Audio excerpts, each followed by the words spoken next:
This is the DailymotionCup, and spawning in the bottom right position as the blue Zerg player from Team Acer, it is Nerchio. And spawning in the bottom left position as the red Protoss player from Team Evil Geniuses, it is Oz.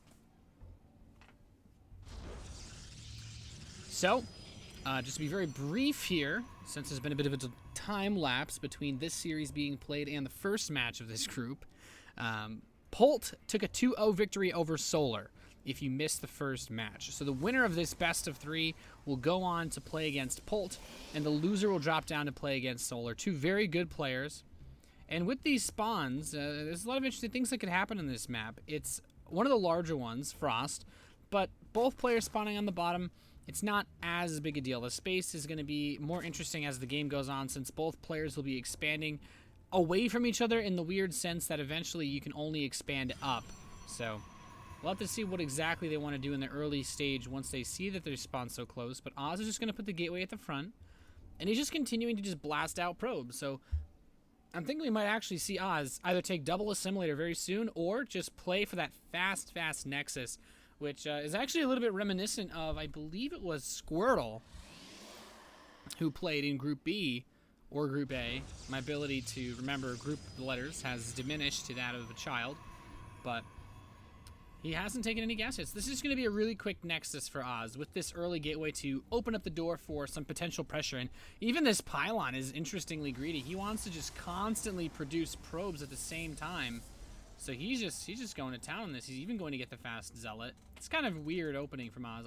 Most Protoss players actually don't see do this. Usually they get the Nexus and then the gateway, or they get the gateway, then the Nexus, then this Pylon. But Oz is like, I just don't want to stop making probes. And Nerchio scouts this. He only sees this Pylon. He doesn't scout the gas. So there's actually potential here that he doesn't realize quite the extent of this fast expand build from Oz, because it's a very weird one. He gets an early Zealot for defense, potential pressure, but also the fast Nexus, and a lot of probes. I think this is probably the probiest build a Protoss can do. You almost have completely constant probes while getting a very fast expansion off of no gas. So, highly economic play from the Evil Geniuses Protoss, and his scouting probe is going to see a couple Zerglings moving out for Nerchio. It's nothing really out of the ordinary. He's going to take another hatchery after this. He anticipates that it's an expansion-based build. But to the extent, let's see what he's got. He'll come in here and see this Nexus. The Zealot can come down, try to get the Zerglings off of the Nexus. So I don't foresee Oz taking any critical damage. He's even got a second Zealot queued up. So the 4 Zerglings will come down. The probe is going to be left to block the ramp as Nerchio just continues to drone away. And yeah, these Zerglings are trying to do some dancing, but the Pylon is going to be kept safe. In fact, he even finishes the second Zealot, so he can still block off while defending and will immediately move into a Stalker. I anticipate to see the Mothership Core beginning as soon as the resources are there, and voila, there it is, the Mothership Core. 2 Zealots are also moving out, and this is the interesting part of this build. He can actually go for some very fast pressure towards this third base of Nerchio. Thankfully for Nerchio, he will have this Queen here, but there's no Zerglings back home. The only Lings are outside of the natural for the Protoss player, and Oz immediately runs into these slow Zerglings, and he's just going to go to town. He's like, yeah, I got my Mothership Core and my Stalker. The probe builds a Pylon to block the Zerglings from running up into the main base. Now, there's not much to see. Both gas geysers are being mined, but it's not a significant deal. And the Zealots are coming in here trying to get on top of this Queen. The Queen is, she is the dancing Queen, trying to stay away from these Zealots at the third base.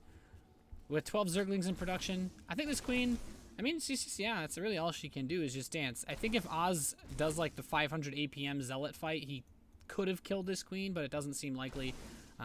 With this Stalker coming in, though, 2 Stalkers, this could actually, yeah, I think he could potentially kill the Queen. Now, there are still a lot of Zerglings coming in, so these Zealots need to be in position for that. They're all slow Zerglings, though, which means that these Stalkers can kite them off of creep. And those Zealots are still playing Ring Around the Rosie with this Queen. They're going to catch the second one coming down that was here to defend. The Zerglings are getting on these Zealots. Both Queens somehow still alive, but I think the Mothership Core could actually finish off both of them. And that's exactly what Oz is going to do. He's like, yeah, you don't actually have any hit points. The third Stalker comes up, trying to just do the dance. This is like some Marine versus Zealot level micro here with these Stalkers and the Zerglings, and all of the Zerglings have been eliminated. Oz is going to catch the rest that are trying to move out. Nerchio doing his best to hold this third base, planting the creep tumor. They're trying to get these bases connected as quickly as possible. to help defend. This Zergling's going to take a few more shots from these Stalkers, and Oz is just like, yeah, man, I got my shields regenerating, bro. Come at me. I'm going to keep picking away at your units and hold that Mothership Core. 5 hit points, literally 1 attack away from dying. Now, the Overlord for Nerchio ran in, got a completely full scout. He saw absolutely everything that was going on, and I mean, all that's really happening is this forge, but now he sees the robotics facility, equally important. Being placed at the front like this, he's actually going to go straight for a Warp Prism. It seemed that he was a bit indecisive about the Warp Prism or the Immortal.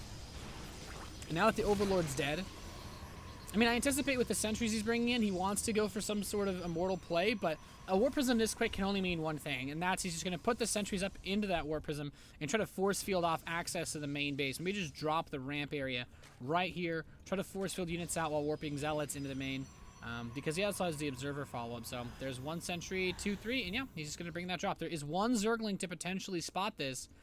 Will it see it? That's the money question. Is he going to see this coming? Doesn't look like it. He's going to manage to go through. There's no Overlords here. Nerchio has no idea this is coming. His Zergling speed is still about 20 seconds away. He's producing a few more Lings, but even those, the sentries might be able to do some Ninja Micro versus. As Nerchio, oh, is he? He's got a read on this. Did that Zergling see it somehow? Did he somehow see this coming? That's actually really uncanny. That's weird. Hydralisk Den is on the way. He's going to warp in some Zealots to harass at the same time. This is really smart because he's also got the Observer coming in to scout.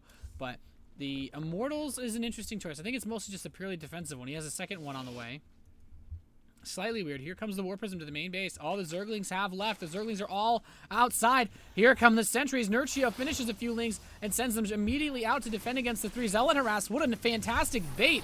Oz basically saying, yeah, man, it was a trap. Call Professor Admiral Akbar because he is, well, he's stuck now. Overlord's even getting picked up by these sentries. The Zealots are going down on absolutely everything else. The drones are being pulled to try to fight against these sentries, but some cute micro with the Warp Prism from Oz is going to allow him to keep this force field line up. The Zerglings are trying to bring the counterattack. The Forge is taking some heavy damage, but there are Zealots here with that +1 attack to really dig into these Zerglings, especially with the Immortals and Stalkers to support this. A few Hydras do finish, but the sentries are actually fighting against Hydralisks. That's a bit unusual. The main hatchery's getting so low, he will be able to snipe that off and still gets away with 4 sentries. Very nice play from Oz. Those Zealots very cost effective, and all in all, that's a really nice level of harass to be able to bring. His probe count looking very sharp. And with a whole base of mining worth eliminated, Nerchio is going to have to reinvest resources to bring that back up to par. There are still a lot of Hydralisks on the field, though, and there's a lot of Zerglings as well. If he brings an attack at the right time, he could theoretically break this, since the Immortal Heavy Force won't be quite as effective versus Hydralisks as if Nerchio had perhaps Heavy Roaches. So the Immortals won't have the direct counter to fight up against. But, ooh, these sentries getting caught in the center. That's a big loss. Manages to scoop 3 of them. We almost got... oh no! No, that's not good. Oz loses the Warp Prism full of sentries. Oh goodness, that is a rather unfortunate position to be in, but bringing the rest of these units down now. It looks like he wants to take the 3rd base. He's going to need to be careful against these Zerglings. Here they come. The +2 attack is not done just yet for the Protoss player. Meanwhile, that Carapace upgrade is complete, which means that Nerchio's Zerglings aren't going to be two-shotted by the Zealots. He needs to finish this upgrade. 7 Stalkers are being warped in, and with that Blink, I think with the new Warp Prism, he's actually just going to go for it. Maybe he was trying to make him think he was taking a 3rd base, but that is not at all the case.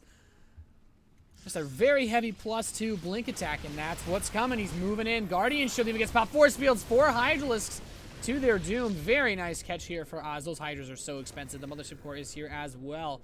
6 kills on that big girl, man. That is quite the impressive lady we have here. As 7 more Stalkers get warped in. This is a huge committed attack from Oz, and he's just bringing the pain. Thankfully for...